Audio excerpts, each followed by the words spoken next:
আসসালামু আলাইকুম everyone, welcome to Fatema food store. আজকে আমি গরুর মাংসের পাতলা ঝোল রেসিপি শেয়ার করব আপনাদের সাথে। খুবই সহজভাবে আর খেতে হবে অসাধারণ। এক একজনের রান্নার হাত হয় এক এক রকম। এটি খুব চমৎকার একটি রেসিপি। এটি পোলাও, বিরিয়ানি, রুটি, সাদা ভাতের সাথে খেতে খুবই ভালো লাগে। এখানে আমি চিকেন বিরিয়ানি নিয়ে নিয়েছি, এর সাথে আমি মাংসটা নিয়ে নিচ্ছি। দেখুন আমি এখানে আরও একটু আলু নিয়ে নিচ্ছি। আলু এবং গরুর মাংসের ঝোল খেতে কিন্তু চমৎকার হয়। এবার আমি একটু লেবু নিয়ে নিচ্ছি। দেখুন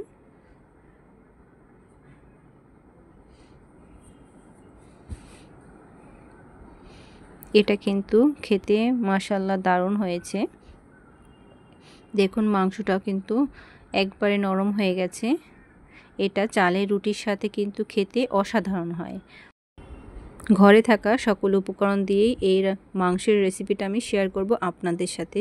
খুবই সহজভাবে আর খেতে হবে অসাধারণ।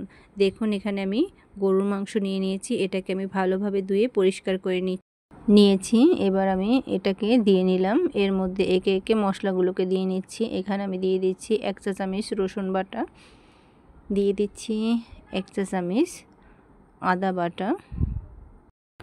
রসুনটা এখানে 1 চামচের একটু বেশি আছে। এবার আমি শুকনো মশলাগুলোকে দিয়ে নেব। দেখুন এখানে আমি নিয়ে নিয়েছি লবণ 1 চা চামচ, লাল মরিচের গুঁড়া 2 চা চামচ, জিরা গুঁড়া, ধনে গুঁড়া এবং হলুদের গুঁড়া 1 চা চামচ। শুকনো উপকরণগুলোকে আমি দিয়ে নিলাম। এবার আমি দিয়ে দেব দেখুন দারচিনি, এলাচ এবং লবঙ্গ। ঘরে থাকা সকল উপকরণ দিয়ে আজকে আমি এই মাংসের রেসিপিটা আপনাদের সাথে শেয়ার করব। এলাচগুলোকে আমি একটু বিচিগুলোকে ভালো করে ভেঙে দিয়েছি, যাতে করে খাওয়ার সময় মুখের মধ্যে বিচিগুলো পড়লে খুব খারাপ লাগে। এজন্য আমি বিচিগুলোকে ভালোভাবে গুঁড়ি করে নিয়েছি। এবার আমি এর মধ্যে দিয়ে দিচ্ছি একটি পেঁয়াজ কুচি। এখানে পেঁয়াজটা আমি অল্প দিব, পরবর্তীতে আমি পেঁয়াজ দিয়ে নেব, এজন্য আমি অল্পই দিয়েছি। এবার এর মধ্যে দিয়ে দিচ্ছি রান্নার সাদা তেল। খুবই সহজ একটি রেসিপি শেয়ার করব আর খেতে লাগবে অসাধারণ। দিয়ে দিচ্ছি দেখুন রান্নার সাদা তেল 2 টেবিল চামচ। তেলটা আপনারা বুঝেই দিবেন, যে যেরকম তেলটা পছন্দ করেন। অনেকেই তেল একটু অ্যাভয়েড করে চলতে চান, তারা একটু কমিয়ে দিবেন। এবার আমি এটাকে মেখে দিচ্ছি, হাত দিয়ে আমি মেখে নিচ্ছি। পুরো মশলাগুলোকে মেখে আমি এটাকে ম্যারিনেট করে রাখবো 20 মিনিটের মতো। অবশ্যই আপনারা মাংসটা মেখে এইভাবে ম্যারিনেট করে রাখতে চেষ্টা করবেন, এতে করে মাংসের স্বাদটা অনেকাংশেই বেড়ে যায়। দেখুন পুরো মাংসটাকে আমি মশলার সাথে মাখিয়ে নিলাম। এবার আমি মাংসটাকে রেখে দেব 20 মিনিটের জন্য। 20 মিনিট পরে আমি ফিরে আসছি। দেখুন এভাবে আমি রেখে দিচ্ছি। 20 মিনিট পরে আমি ফিরে এলাম। এটা ম্যারিনেট হয়ে গেছে 20 মিনিট। এবার আমি চুলোর কাছে চলে যাচ্ছি। চুলোয় আমি প্যানটাকে বসিয়ে নিলাম। মাংসটাকে একটু নেড়ে দেব আর মিডিয়াম আঁচে ঢেকে ঢেকে মাংসটাকে ভালো করে কষিয়ে নেব। আমি নেড়ে নিচ্ছি দেখুন। এবার আমি একটি ঢাকনা দিয়ে ঢেকে দেব আর কিছুক্ষণ পর পর ঢাকনা তুলে নেড়ে দেব। আবার ঢাকনা রেখে এভাবে মাংসটাকে ভালো করে কষিয়ে নিতে হবে। আমি ঢেকে দিলাম, আবার ঢাকনা তুলে আবার মাংসটাকে নেড়ে দেব। খেয়াল করে দেখুন, যারা একেবারেই নতুন তাদের জন্য খুবই উপকারী একটি রেসিপি। দেখুন এবার আমি আবার ঢাকনা দিয়ে ঢেকে এভাবে 5 থেকে 6 বার এভাবে ঢেকে ঢেকে মাংসটাকে ভালো করে কষিয়ে নিতে হবে। মাংস কষানোর উপরেই কিন্তু মাংসের স্বাদ অনেকাংশেই নির্ভর করে। দেখুন মাংসটাকে কিন্তু অনেকটা পানি বের হয়েছে এবং অনেকটাই সিদ্ধ হয়ে এসেছে। এটাকেও আমি ভালোভাবে কষিয়ে নেব।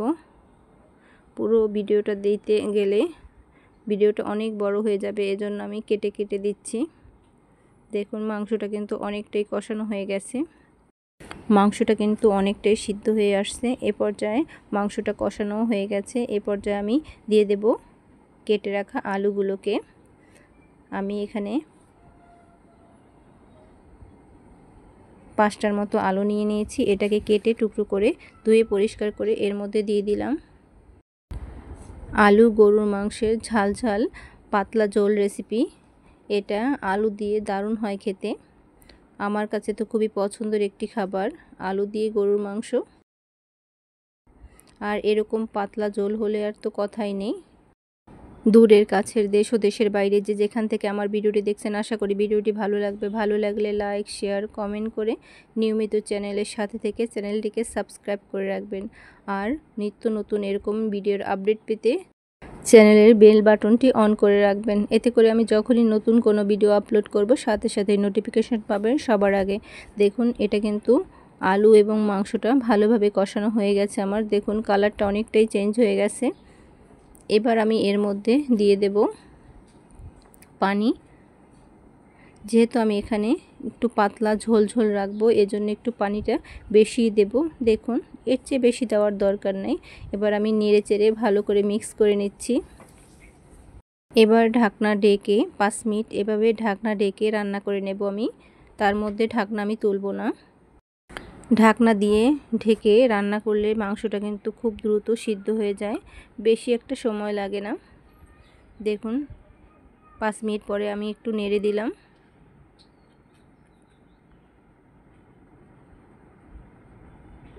আবার ঢাকনা দিয়ে 5 মিনিট রান্না করলাম।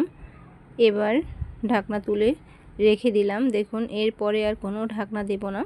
এবার নেড়ে চেড়ে এটাকে জাল করে নেব।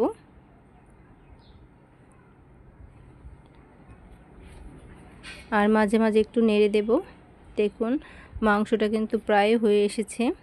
এই পর্যায়ে আমি এর মধ্যে দিয়ে দিচ্ছি ভাজা গরম মশলার গুঁড়া। এটাকে দিয়ে আমি মিক্স করে নেব। দেখুন ঝোলটা অনেকটা ঘন হয়ে এসেছে। আলুটা আমার সিদ্ধ হয়ে আসছে দেখুন খেয়াল করে। এবার এটাকে আমি তুলে নেব। তুলে নেওয়ার 1 মিনিট আগে এর মধ্যে আমি দিয়ে নেব আগে থেকে পেঁয়াজ বেরেস্তা করে রেখেছি। এটাকে আমি এর মধ্যে দিয়ে নেব। দেখুন এটাকে দিয়ে আমি 1 মিনিট জাল করব, তারপরে চুলো থেকে নামিয়ে নেব। আমার এই ভিডিওটি যারা ফেসবুক পেজ থেকে দেখছেন লাইক এবং ফলো দিয়ে রাখেননি এখনও, প্লিজ লাইক এবং ফলো দিয়ে রাখবেন। এতে করে আমি যখনই নতুন কোনো ভিডিও আপলোড করব সাথে সাথে নোটিফিকেশন পাবেন সবার আগে। এটা একেবারেই হয়ে গেছে। এ পর্যায়ে আমি চুলো থেকে নামিয়ে নেব এটাকে। দেখুন চুলো থেকে আমি নামিয়ে নিলাম। এবার আমি একটি বোলে তুলে নিচ্ছি। দেখুন দেখুন ঝোলটা আর মাংসটা কিন্তু দারুণ হয়েছে।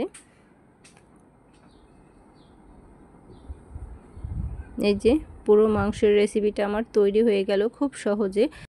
ঘরে থাকা সকল উপকরণ দিয়ে এই মাংসের রেসিপিটি তৈরি করে নিতে পারেন খুব ঝটপট। আর খেতেও মাশাআল্লাহ দারুণ হবে। যে কোনো কিছুর সাথে এটা অসাধারণ লাগবে। রুটি, ভাত, পোলাও যে কোনো কিছুর সাথেই খেতে অসাধারণ লাগে এই রেসিপিটা। যে কোনো সময় ঝটপট তৈরি করে নিতে পারেন। ছোট বড় এটি সকলেই পছন্দ করবে। এখানে আমি চিকেন বিরিয়ানি নিয়ে নিয়েছি। এর মধ্যে আমি গরুর মাংসটা নিয়ে নিচ্ছি। দেখুন ঝোলটা কিন্তু দারুণ হয়েছে। এটা যে কোনো কিছুর সাথেই খেতে অসাধারণ লাগবে।